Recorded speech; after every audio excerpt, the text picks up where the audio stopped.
fa nitsakitsahana lalam-panorenana nanao fanambarana ny filohan'ny RMDM Marc Ravalomanana. Pino Solamo ao amin'ny moské 17 hektara centre-ouest nahazo fanampiana avy amin'ny filoha Marc Ravalomanana. Fihibohana tanteraka tena voahaja tokoa ve?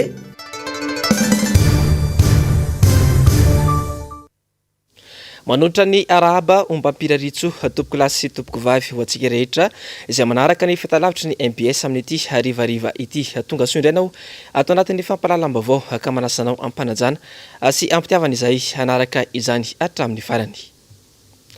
Manohitra amin'ny endriny rehetra ilay décision interministérielle navoaka ny fitondram-panjakana ny 20 Aprily lasa teo izay mandrara ny fanehoan-kevitra sy ireo ady-hevitra politika any amin'ny hainao manjery rehetra ny filoham-pirenena teo aloha Andriamatoa Filoha Marc Ravalomanana. Nisy moa ny fanambarana nataony omaly nanehoany fa fanitsakitsahana niso aneo-hevitra malalaka ny zava-mitranga ankehitriny. Entitra ihany koa ny lazany fa fanaovana didy jadona ankitsirano ary famitihana tanteraka ny demokrasia iny fanapahan-kevitra iny. Arora fandedina eo amin'ny sary sy ndratsary ny Tokira Marola sy Mano Randre Malala. Ny voromaika ny RMDM Andronariva taorian'ny fivoahan'ny fanapahan-kevitra ny ministera misadimy amin'ny fampitsarana ireo fandarana ara-politika amin'ny haina manjery rehetra eto Madagasikara mandrapatapitry ny amiana ara-pahasalamana. Tsy ny lefitra ary namaly izany avy hatrany ny avy amin'ny RMDM Andronariva ihany ka namoaka fanambarana tamin'ny alalan'ny filoha Marc Ravalomanana. Rodoben'ny mpanohatra ho an'ny demokrasia eto Madagasikara na ny RMDM fanambarana araka ny décision interministérielle navoaka ny fitondram-panjakana ny 20 Aprily 2024 zay mandrara ny fanehoan-kevitra sy ireo ady-hevitra politika eny amin'ny hainao manjery rehetra dia manameloko ary toerinay amin'ny endriny rehetra izany fanitsakitsahana mizoany ho hevitra malalaka izany izay voarony lalam-panorenana. Heverinay fa fanaovana didy jadona ankitsirano ary fanamotena tanteraka ny demokrasia izay vao mitsiry eto amin'ny firenentsika. Ny ady atao amin'ity valanaretina coronavirus ity tsy manakana velively ny fanehoan-kevitra politika eo amin'ny olo-pirenena, eo amin'ny mpanao gazety ary eo amin'ny mpanao politika sy ny olo-tsotra. Mitaraina daholo ny ankabeazan'ny olona noho ny tsy fifehezana sy ny tsy fahitan'ny mpitondra vahaolana amin'izao valanaretina coronavirus izao. Maro ny malagasy no maty n'ity valanaretina ity. Feno ny hôpitaly, tsy ampy ny fanafody ary raha misy ary dia lafo tsy takatra ny akamaroan'ny olona. Ny vahaolana hitan'ny mpitondra dia ny fanampenam-bava ireo olona mbola afaka miteny sy manao hevitra tsy azo ekena izany fomba mamoehitra zany. Tsara ny mampatsiahy indray fa ny amena ara-pahasalamana dia tsy tokony atao fitaovana anitsakitsahana sy anapitena ny demokrasia ary ny zo fototra. Anisan'izany dia ny fahalalana maneho hevitra.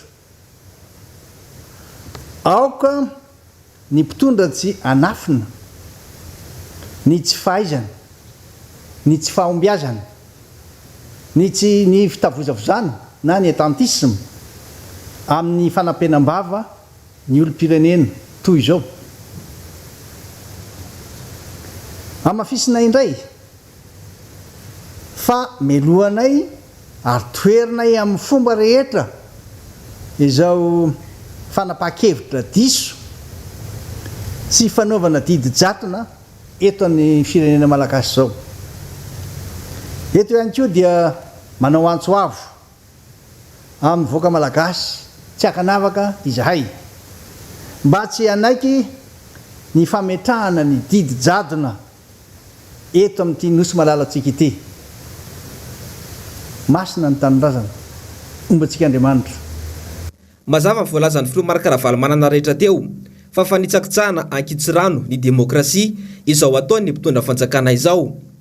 Manapirofo mba raha-mpanohitra hatramin'izay izao fihetsiky ny mpitondra izao fa mpitondra jadona tsy mahazaka demokrasia ity mpitondra fanjakana eto Madagasikara amin'izao fotoana izao ity.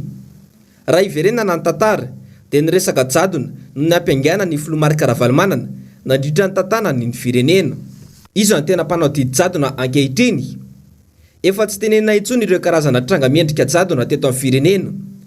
Alaina kely ny tanim-bahoaka, amidy amin'ny vahiny ny velaran-tany misy ireo arena kibon'ny tany any amin'ny faritra maro. Avily ny saim-bahoaka amin'ny amehana ara-pahasalamana satria manany ivoan'ireo dosie maloto sy ny maro hafa any ka ataony ny tserefesy mandidy. Izao indray dia hitsakitsahana ny zofototra ahafahana maneho hevitra araka voalaza lalam-panorenana ao amin'ny 20. Rehefa tsy mijery afa-tsy ny lalatokana dia tsy misy ny teny fampiarana sy fifampidiniana araka ny lalam-panorenana malagasy dia efa miroso amin'ny didy jadona izany. Fanahazo fanomezana sy fanampiana avy amin'ny filoha Marc Ravalomanana ireo mpino silamo etsy amin'ny 17 hektara andrefana afovoany. Tonga nanatitra izany moa ny solitena ny filoha Marc Ravalomanana teny amin'ny moske io. Ny andindiny izay eo amin'ny sary sindra tsara ny toky Ramarla. Tsy mpanavaka finoana fa na tsy ary manokana ireo mpino silamo mbola ao anatin'ny Ramadan tanteraka ny filoha Marc Ravalomanana ka naniraka an'ireto mpiara-miasa aminy ireto anatitra fanomezana sy fanampiana ho an'ireo mpino silamo. Iraka avy amin'Andriamatoa filoham-pirenena teo aloha sady filohan'ny RMDM Andriamatoa Marc Ravalomanana hitondra zavatra kely zany hoe araka ny toromarika nomeny savaranando fa amin'ny fotoana zay anaovantsika ny idibe dia ho avy hitondray izy hitondra zay voatsirambin'ny tanana, hitondra zavatra kely dia kely araka le teneniko teo hoe savaranando satria mitondra yaourta, paty, menaka, lafariny, siramamy, sira, mofo dipaina no natolona aloha ny androany amonjenatsika rehetra. Nilaza izy fa tsy manavaka finoana, tsy manavaka antoko ary tsy manavaka fiaviana koa fa ny aminy dia malagasy dia iray ihany. Ka zay marary ny malagasy dia marary azy koa na finoana inona na finoana inona. Koa mitondra mbavaka ao anareo namana ato amin'ny musulman mba hahavita antsakany sy andavany ny fifehezantsika na dia nakatona aza ny moske fa ny lanitra zay ivavahantsika ny Andriamanitra zay ivavahantsika tsy mikatona fa maheno antsika amin'ny toerana rehetra zay angaviantsika sy hitalahoantsika aminy. Verim-pisaorana moa ireto silamo nahazo fanomezana ireto ary laza fa efa ampizaran'ireo mpino ireo fanomezana ireo ary mbola hanomezana ireo tsy manana ihany koa na dia tsy silamo aza. Misaotra ny président de la république teo taloha monsieur Ravalomanana Marc sady filohany rodobe ny mpanohitra nitondra nireo entanareo tokoa nareo nilaza fa kely io aminay tsy kely io satria vokatry ny fony ary vokatry ny fonareo zay nirahany ka nahatonga anareo etaty entareo aty aminay. Eny tompoko manao Ramadan tokoa zahay. Ireo entareo tsy voafetra hoe ho anay mpino islamo ato ihany fa mbola ho zarainay koa amreo zay tsy manana na tsy islamo ara satria tsy magnavakavaka olona koa tsy manavakavaka finoana ty finoana islamo ty. Misy ny manana misy ny tsy manana ho zarainay io ho anay ary ho zarainay amizay tsy manana koa. Misaotra nareo satria tsy resaka politika tokoa ny tongavanareo eto fa resaka fanajana an'ity ramadan ty. Mijoro oray aman-dreny malagasy rehetra trany ny filomarika ravalomanana amin'izao fetsiny izao na dia tsy mitovy noho naminy aza. Andeo tanteranao kosa ny fivoaran'ny valan'aretina coronavirus eto Madagasikara tamin'ny omaly izay mivoaka ofisialy tamin'ity androany ity ka toy izao ary ny andindininy mikasika izay. Misy 10 indray ireo matin'ny Covid-19 tamin'ny omaly. Ny iray atao Analamanga, Atsimo Andrefana roa, Pongolava iray ary Sofia kosa ny iray. Misy 7 sy 400 kosa ny tranga vaovao omaly, 13 Aprily 2020 hita tamin'ny fitiliana 220 sy 100 tamin'ny vita izany. Ny 5 sy 100 tamin'ireo tranga vaovao ireo kosa dia teto Analamanga avokoa. Amodratrimo 970, Atsimon-drano 430, Avaradrano 20, Antananarivo renivohitra kosa 550 amzato. Toy izao kosa ny fijaran'izay tany amin'ny faritra hafa. Atsinanana 10, Diana 3, Alotra Mangoro 30, Automatsiatra 10, Vakanakaratra 13, Sava 7, Atsimo Andrefana 13, Avatovavy 7 Vinany 10, Menabe 3, Amoromany 30, Pongolava 12, Analanjorofo 13, Anosy 4, Iorombe anakiroa, Itasy 4, Betsiboka 4, araka ny tatitra atrany dia misy 230 sy 540. Ireo mbola manaraka fitsaboana amin'izao fotoana izao. Ka ny 4 sy 700 amin'ireo no anatin'ny fahasarotana tanteraka na ilatsoina hoe forme grave.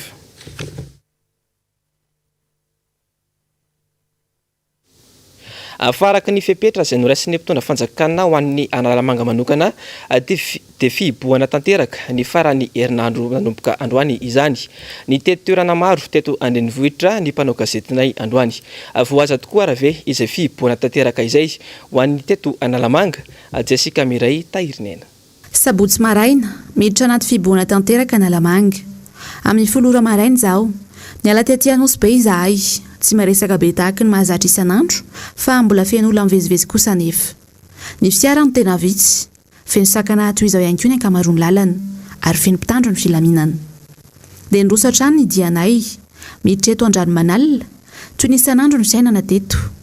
Nivoaka ny olona, ny antsena, ny jorojoro amin'ny sisiny arabe.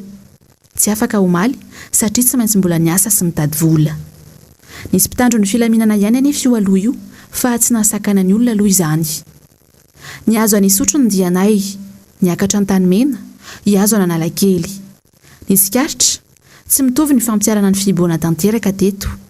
Vao miditra eto Analakely sy ny manodidina mantsy dia mangina be tsy misy toy izany, tsy nahitana olona firy ihany koa. Ny olona mipetraka fotsiny angambany dia hoe misesika mivoaka foana olona zanaty izany ary. Izay eto anivon'ny polisy-pirenena izany miezaka amin'ny fampidirana izy ireny tsy kelikely izany any an-tranony.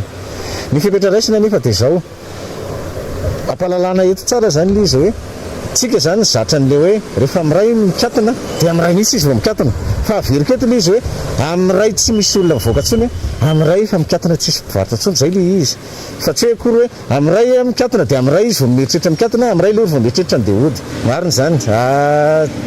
Tsisy zavatra fenina fa marina izany. Ny Andranomanalina sy Sotro izany no misany satria rehefa tena mikatona daholo ilay tsena iray manontolo dia nivoaka ilay olona mitady hoe inona ny zavatra ho tadiavin'ny tany. Dia efa nisany laharam-panenan'ny raisinay fepetrany raisina moa izany ny tao anatin'ilay izy dia hoe ny fahanalana ny lola sy ny fampidirana ny lola any an-tranony izany. Ny fitseverenan'izay rapitra izany no efa hoezahanay androany. Tamin'ny 12 latsaka hiakatra nambohipo izahay. Efa nampanidy-tsaina ny mpivarotra ny mpitandro ny filaminana.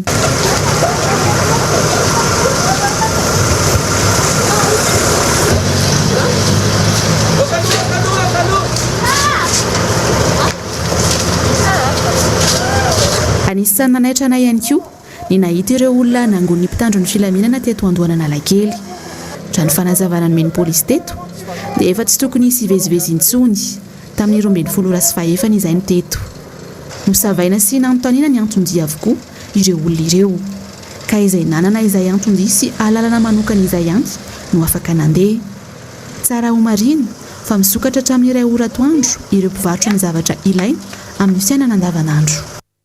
eo amin'izay lafim-baovao izay hatrany dia ny mpivarotra enta-mandika no tsena anisan'ny mahazo misokatra ny faran'ity herinandro ity hatramin'ny iray ora tolakandro izany na eo aza nefa izay fafana misokatra izay dia mbola miopampana hatrany ny faty antoka hoy hatrany ireo mpivarotra nanaovana fanidadiana Jessica Miray tahiriny aina.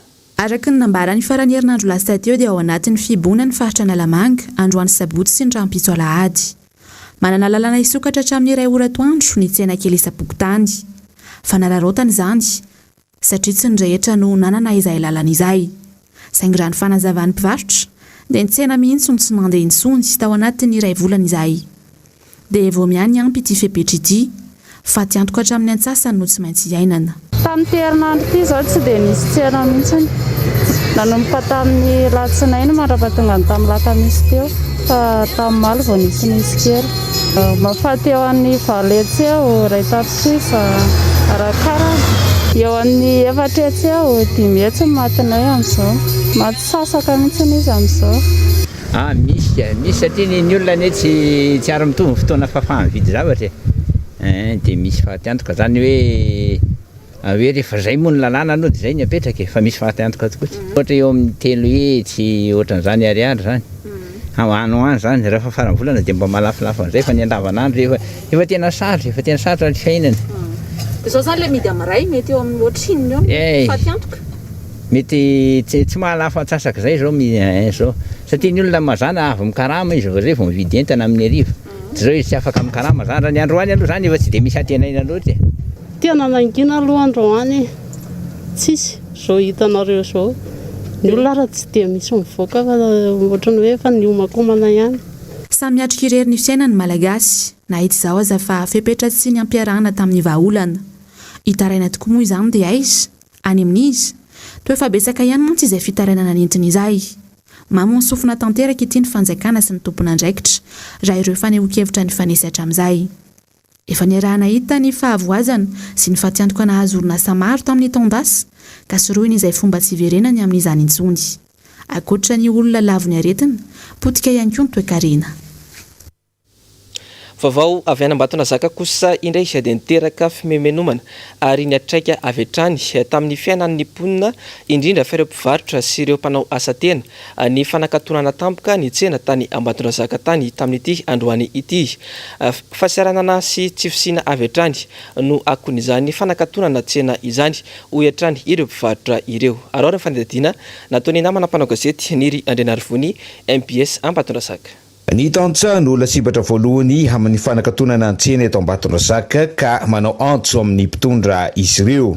Tantsano lasibatra voalohany amin'izao toe-javatra zao tokoa dia ambara aminareo fitondrana fa tena efa tsy zaka amin'ny vahoaka intsony zao zavatra misy zao Nanamafy ny mpitondra taxi moto fa anisany vomafy amin'izao fikatona ny tsena izao. Ny ankabeazany taxi moto zany mamelona vady aman-janaka 5 efatra an-tanàna Vanjaza. Fa nefa zao hoanana hoe tsy miasa ka na ny anina hoanina ny any zany tadiavina ny any fa tsy hoanina rapitsony fa miangavy aminareo mpitondra fanjakana eto Ambatonazaka zany mba hijery an'izay fa mijaly zay mafy aminay zao mahazo aminay zao satria tokony zany tokony apidi-bola zay ray alina farankely isan'arina dia mirosy ray alina tsy mahazo an'izany dia fa zay amin'izao. Tsy ny fihiboana no olana hoy ireo mpivarotra fa ilay fikatona ny tsena amin'ny andro sabotsy sy ny alahady ka tokony asiana fandiniana ny makasika izay. Tsy mety aminay mihitsy ilay vata sabotsy satria sabotsy ny tena herin'ny tsenanay. Izay eo tsena ao anaty tsena fa tsy malafa andavanandro. Ilay sabotsy zay mba malafa. Fa fameloman-teninay zany mba tena izany tsy manakana ilay hoe tsy hioboka fa mba ohatra hoe mba alenay ara mijery an'ilay miverina amin'ilay isan'andro fa ilay sabotsy zany tena marary aminay mihitsy. Raha ohatra mba azo atao tokony dia mba nohanina satria tetaviny androany tetaviny androany mihitsy ary hohaniny tetaviny androany ary nohanina androany tetavina rapitso safety zany nohanina androany zay raha na vola mibanky amin'izao trosan'olona manao ny ataony dia izy moa tsy ny ainanay amin'izany tsony alenay mihitsy ary miverina amin'ilay amiray dia midy amiray ilenay miverina midy amiray mafy aminay zao ny hanina hohaninay androany tetavinay rapitso. Tsikaritra loatra eto dia tsy mahatsapa velively ny fahasahiranana mianjady amin'ny voaka malagasy ny mpitondra fa maika fotsiny amin'ny fametrahana ireo karazana fepetra. eo amin'izay lafim-baovao izay atrany dia samy mamelona ny tenany ireo mpivarotra madinika eto anenivohitra amin'izao fotoana izao. Zarara misy ary mandritra ny sarara fa misy ny azo mandritra ny andro ny varotana faty antoka ny betsaka ho an'ny sasany. Ireo mpivarotra legioma sy voankazo no tena voatotoina ny fiariny noho ity fepetra noraisina ity. Ravirazafi Mahena sy Andry Rakotomalala. Faty antoka ho an'ny mpivarotra legioma sy voankazo ny fepetra noraisin'ny fanjakana mahakasika ny fikatonan-tsena ny sabotsy ny alahady. Tsy mba nefa netanay Sabotsy efa tsy mahazo mivarotra, alahady efa tsy mahazo mivarotra, dinona no hoaninay amin'ireo andro ireo. Surtout zaminy amin'izany koa voankazo ilain'ny olona andavanandro foana, legioma ilain'ny olona andavanandro foana. Marary raha mbola malala milana voankazo hoe mihinana voankazo ankiray tsy maty raha tsisy voankazo. Dia ny vidin'entana nefa izao raha mahalala ny voatabia 7 alina ny kesika, ny valerana entana nalainay izao andro any dia valerana entana 8 alina sy 3 hetsy. Ary izahay mivarotra reo tatsara nefa mamelona ny akonanay mandohako lazina mpianatra zahay ny hofatrano ary raha ohatran'izao foana nanaovana amin'ny madinika dia tena maty izay madinika. Ka le fanapakevitra oatra zao zany dia tena tapoka be aminay. Netanay zany dia efa maty atoko izay nanomboka hatramin'ny larobia izao vao mipirina ny netana izao tsy afaka mivoaka. Anisan'ireo sakafo sarotra tehirizina legioma sy ny voankazo ary tsy azo andrasana ela. Sarotra raha teo no mahatonga izany eto an-drenivohitra ny fikatoana lalana na mahazo mandeha azy ireo fiara mpitatitra entana. Misy hatrany eny an-dalana eny ny sakana samihafa ka tsy maintsy misimba ny entana. Vaovao avy any Fianarantsoa kosa indray izay dia mitoy ny faniliklihana ataon'ny ao anivon'ny komuna ireo mpivarotra ao Fianarantsoa ao amin'izao fotoana izao. Raha nalana atao amin'ny Hamagro izay tany izay nivarotany ireto farany ka nafindra atao amin'ny gara dia efa misy sady indray ny didiny mivoaka milaza ny fanesorana azy ireo amin'ity toerana ity. Tsy misy ny fampilazana mialoha araka ny fitarainan'ireo mpivarotra ary 27 ora no nomena azy ireo ialana ao an-toerana. Vaovao MBS Fianarantsoa. Velotarainy indray ny andiana mpivarotra teo amin'ny terany gara ankehitriny satria dia mahatsiaro voailikilika izy ireo amin'izao zava-misy izao. Raha tsy aivina ny tantara dia efa nanana ny toeram-pivarotana reto olona reto saingy nilain'ny fanjakana ny toerana ny avy ao amin'ny fitantanana ny komuna mihitsy no namindra ka nampanantena fa hanome toerana hafa mba hahafahana mivarotra indray. Toerana filalaovam-baolina ny FCE no namindrana ny mpivarotra vonjomaika tamin'izany araky ny tolo-kevitry ny avy ao amin'ny fitantanana ny tanàna. Efa fantatra tamin'izany fa vonjomaika ity toerana izay nomena ny mpivarotra ity. Ary raha matoa-be ny tanàna mihitsy no nampanantena fa tsy maintsy hanome toerana azy ireo mialohan'ny ialany amin'ity toerana vonjomaika ity. Ankehitriny anefa dia ilain'ny tompony toerana ary efa nifefena tsy nisy resaka sy teny rana avy hatrany. Niezaka reto farany ny anantona ny tompona andraikitry ny komuna mba hitady fanazavana sy angavy sy angataka toerana amindrana azy ireo araky ny fampanantenana nomeny be ny tanàna nefa tsy nahazo valiteny mahafapo ary raha tsorina dia tsy nisy ny raharaha mihitsy ny fitarainana izay natao. Anay zany nalain'ny madame le maire tao amin'ny Macro. Rehefa nalainy tao amin'ny Macro agny dia nampanantenainy hoe mena toerana nareo izay vao miala ao amin'ny gara. Rehefa tonga tao amin'ny gara anay dia nifepitaona 3 volana nefa anay mbola tsy nahitany toerana. Dia nefa izao sahady anay dia efa alaina tato indray. Dia ny toerana omenanay amin'io mbola tsy hita hoe aiza. Nefa izy dia efa nanala fa tsy niseho vatana aminay miresaka izy fa taratasy indray no lefa nitaleny gara taty aminay hoe miala nareo 72 heures. Nay zany zavatra mahagaga anay izay agnaina findra eto amin'ity toerana amin'ny gara ity dia arirariran'ny komina anay zany. Komina nametraka anay eto, ny komina nefa tsy hita hoe aiza mandeha any amin'ny komina anay. Lazain'ny komina fa mbola ivory. Hatramin'izao mbola tsy voarainay nitatitra ny fivoriana atsoana ny komina tsy mandray telefônina. Ny gara tonga dia mandroaka anay eto nefa ny gara tsy nifampirarata aminay fa ny komina nifampirarata aminay. Miampy indray ny isan'ireo fianakaviana rava fiainana, simba ny fiariny, tsy afaka mamelona ara-dalàna intsony ny ankohonany amin'izao fahasombana asa izao. Indrindra moa fa ny fiainana mihasarotra, ny aretina mamely. Ary izao zava-misy izao dia manambara fa tsy natao ho an'ny vahoaka majinika izao fitondrana misy izao. Rehefa fotoam-pifidianana ihany na amin'ny fotoana ny fampelezan-kevitra vao mendrika omena teny mamy sy tambitamby ny vahoaka tsy mandady arona. Ary manomboka eo kosa rehefa azo ny fahefana dia fanapara-pahefana ny setrin'izany toy ireo zava-niseho rehetra teto Fianarantsoa hatramin'izay. Fa fanjakana sa fanjakazakana ny misy eto. Fa manjaka ny tsy fandriam-pahalemana any amin'ny faritany Mahajanga iny amin'izao fotoana izao. Anisany mitondra faisana ao anatin'izany ireo mponina ao amin'ny fokotany Manjary Soa. miaina ao anatin'ny orooro ireo vahoaka manoloana ny zava-misy satria dia tsy mifidy atoandro na anina intsony ireo jolahy anatanterahana izay asa ratsiny izay. Ny mpanao gazetiny MBS any Mahajanga no mitatitra antsika izay vaovao izay. Tsy mahandry fahalemana tanteraka amin'izao fotoana izao eto amin'ireo vohitra Mahajanga amin'ny resaka fandriam-pahalemana. Tsy amin'ny andro alina intsony izy ireo no manafika fa na dia amin'ny andro atoandro be izao aza. Fokotany iray tratran'izay matetika ny fokotany manjary soa. Aza moa ny tany tsy misy fasana. Aza koa ny tany hoe tena maro tanteraka.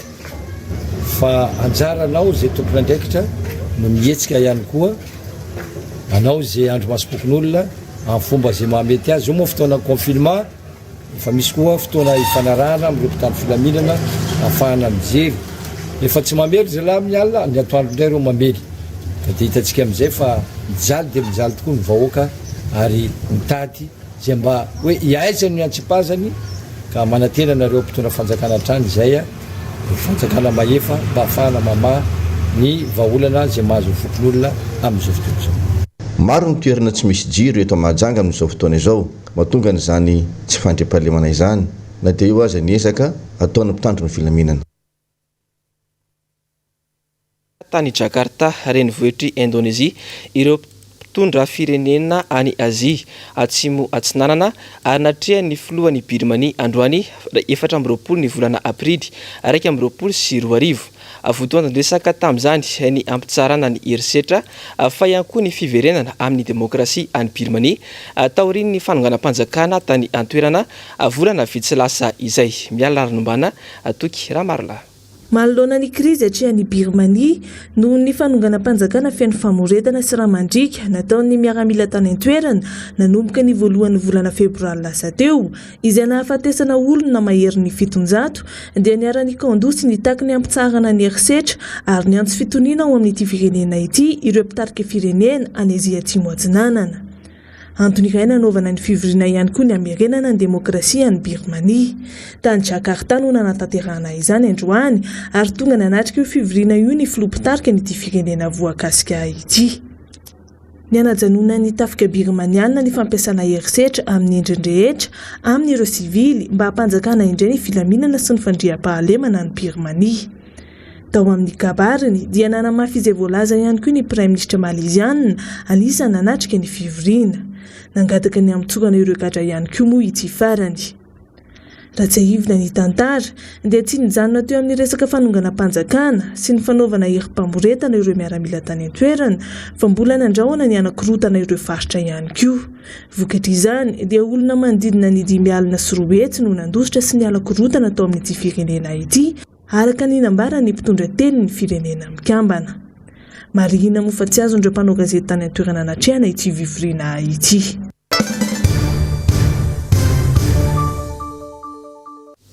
Vaovao politika kosa indray dia manameloka ny fanapahana ara-ministerialy iny faraniny ny rodiben'ny mpanohitra ho an'ny demokrasia eto Madagasikara na ny RMDM ka namoaka fanambarana indray androany tamin'ny alalan'ny filohany Andriamatoa Marc Ravalomanana izany. Nambarany hatrany moa fa fanitsakitsahana ny lalam-panorenana amin'ny 120 izany fanapahana izany. Namafisiny ihany koa fa manana rarotra ny valanaretina ny fitondram-panjakana ahafahana mametraka jadona eto amin'ny firenena. Ny andindiny zay eo amin'ny sary sy ndratsany Tahirinena. La décision interministérielle prise en date du 22 avril 2021 appelle de notre part la réflexion et les commentaires suivants. Si l'arrêté numéro 10001 par 2021 du 6 avril 2021 modifié par l'arrêté numéro 10477 par 2021 du 19 avril 2021 édicte en son article 24 les mesures générales prises durant la période de prolongation de l'état d'urgence sanitaire. Une décision interministérielle censée en fixer les modalités d'application ne saurait ni l'interpréter ni y ajouter quoi que ce soit. Il ne peut y avoir d'interaction entre un état d'urgence sanitaire et la démocratie en général, ainsi que la liberté de la presse en particulier. La démocratie ne doit et ne peut pas être mise en veilleuse sous prétexte d'état d'urgence sanitaire. Nous nous permettons de reprendre ici les termes du président de la République française. Cette épidémie ne saurait affaiblir notre démocratie ni mordre sur quelques libertés. La Constitution de la République de Madagascar Stipulant son article 11, tout individu a droit à l'information. L'information sous toutes ses formes n'est soumise à aucune contrainte préalable, sauf celle portant atteinte à l'ordre public et aux bonnes mœurs. La liberté d'information, quel que soit le support, est un droit. L'exercice de ce droit comporte des devoirs et des responsabilités et est soumis à certaines formalités, conditions ou sanctions prévues par la loi, qui constituent des mesures nécessaires dans une société démocratique. Toute forme de censure est interdite. Ces dispositions claires sont prises par les articles 5 et suivants de la loi numéro 2016-029 du 24 août 2016, portant code de la communication médiatisée. Les critères retenus par le pouvoir pour qualifier certaines émissions radiophoniques ou audiovisuelles d'être susceptibles de troubler l'ordre et la sécurité publique et de nuire à l'unité nationale, à savoir celles comportant des interventions téléphoniques, en direct, et celles portant sur les débats politiques, sont tout à fait arbitraires et ne sauraient justifier ni constituer de base juridique solide à cette décision. En outre, le décret numéro 2021-390 du 3 avril 2021 a proclamé une situation d'urgence sanitaire sur tout le territoire de la République. Or, que la décision incriminée précise, bien que seules les régions Analamang, Antsnaman, Sava, Bweni et Sofia sont concernées, instituant ainsi un traitement inégalitaire entre les régions. Il n'empêche que cette décision comporte des mesures disproportionnées par rapport à la situation et constitue de ce fait une atteinte grave à la démocratie, en dehors du fait que c'est une véritable censure à la presse qui est instituée. En agissant de la sorte, l'État outrepasse manifestement ses droits et commet un excès de pouvoir. En réalité, le pouvoir actuel profite de cette situation pour pouvoir asseoir une dictature qui ne dit pas son nom, mais qui est bien une dictature. Car les mesures prises, qui plus est, par décision interministérielle, l'ont été en violation de la Constitution et des lois de la République et constituent un abus de pouvoir caractérisé. Pour preuve, Madagascar n'est pas le seul pays confronté à cette épidémie. C'est une pandémie qui a atteint la majorité des États existants dans le monde entier. Or, aucun État démocratique n'a jusqu'à ce jour édicté de pareilles mesures visant à museler la liberté de la presse et portant atteinte à la démocratie. Un temps arrive, le 24 avril 2021, le président Mark Ravalomanana. Fantongavana ampitandro filaminana ho Malial ny toerana misy ny émetteur ny MBS eny faravohitra izay sady misy fibe toerany radio mata ihany koa izany. Raha ny fantatra dia saika ankakeriny ireo fitaovan'ny MBS sy radio mata izy ireo hoy ny fanazavana azo tamin'ireo mpiambina. Ny andindiny izay eo amin'ny saritra sindra-tsary nitoky Ramarla. Alina tokony tamin'ny siviro mahery dia nitongavana ampitandro filaminana niaraka tamin'ny fitaovam-piadiana ny toerana misy ny émetteur ny MBS sy ny foibe ny radio mata. Nikasa hiditra ao amin'izany toerana izany ireo mpitandro filaminana raha nambaram-piambina. Tsy nisy anefa taratasy teny amin'izy ireo ary nanontany tamin'ny mpiambina hoe aiza misy ny fitaovan'ny MBS sy ny radio mata. Sadaika ireo mpiambina ka lasa noho ny avy eo ireo mpitandro filaminana. Niverina indray izy ireo minitra vitsy taorian'izay ary niantso ny tompona andraikitra eto amin'ny MBS avy hatrany ireto mpiambina. Rehefa hitan'ireto mpitandro filaminana fa niantso ireo mpiambina dia lasa indray izy ireo. Fantanina mipetraka dia ny hoe ataon'ny mpitandro filaminana inona ireo fitaovan'ny MBS sy ny radio mata ireo. Inona no nahatongavan'izy ireo tamin'ny andro alina ary saika anao inona teny. Raha misy ny raha ilaina maika ny MBS sy ny radio mata, nahoana tsy ilazana ny tompona andraikitra ireo orinasa-tserasera ireo. Efa miendrika ho tsy fahazakana demokrasia ny fanampenam-bavana tao omaly tamin'ny alalan'ilay noty ara-ministerialy mandrarana fandefasana ireo karazana fandaharana amina hainao manjery. Izao indray dia mikasa hiditra ankeriny amina orinasa fanaovan-gazety ka mikasa aka fitaovana. Tsy fahazakana demokrasia aloha izay no azo amaritana ireo trangany seho tatoato ireo, indrindra teo amin'ny fanehoan-kevitra izay zo fototra ao anatin'ny lalam-panorenana. Tsara manamarika fa ny MBS dia anisan'ireo aina manjery tsy miankina itory ny fanjakana ena filakevi-panjakana mahakasika ireo fandarana nahato ka ny alatsinainy ho avy izao no anatitra izany izy ireo. Fanenony heviny mikasika ilay fanapahana no raisin'ny ministera misy 5 ny sekretera jeneraly ny antoko tiako Madagasikara Andriamatoa Rina Randriamasinoro androany nambara fa fanapenambava ny fanajanona ny fandarana araka ny fanapa-kevitra izay no raisin'ny ministera misy 5 iny atrany entitra ihany koa ny ilazany fa kenda ny mpitondra fanjakana ka mampiasa ireo hevitra rehetra entina anapenambava ny mpanohitra ny andindin'izay ary eo am'rindra-tsary ny toky Ramarla. Ny fandaharana toy ireny ny faneho-kevitra dia politika ireny na tiana na tsy tiana misy fiantraikany ireny amin'ny olona satria mitarika azy ahafantatra ny tokony atao sy ny tsy tokony atao. Ny mampalahelo ny fanjakana tsy afaka ny kapitaliseany ireny mba ho tombony azy ahafahany manitsy ny dira misy zatra tokony ataona na balizo anazy amin'ny fanapa-kevitra rehetra tokony ho raisany. Ka raha ny hevitra manokana zany dia ny état d'urgence sanitaire tsy tokony mihitsy afaka anafoanana ny olona hiteny na tsy araka ny vaovao. Zany hoe tsy midika mihitsy ny fidirantsika ao anatin'ny état d'urgence sanitaire ka lasa ahafahana manampina vava ny olona tsy teny tsy aneho hevitra ara-politika ary indrindra koa lasa fanakanana ny olom-pirenena rehetra tsy araka ny vaovao sy ny fahamarinana ny zava-misy eto amin'ny firenena. Dia ny fanetadinina koa ry toko lasy sy toko vavy ny toko manakatona ny fampalalam-baovao isoraka anao nanaraka izany hatramin'ny farany isorana ihany koa ny teknisiana sy ny mpanao gazety ny arany salana nantotosa izao fampalalam-baovao izao asa misy amin'ny tsara ho lavitra ny aretina ry toko lasy sy toko vavy veloma tompoko.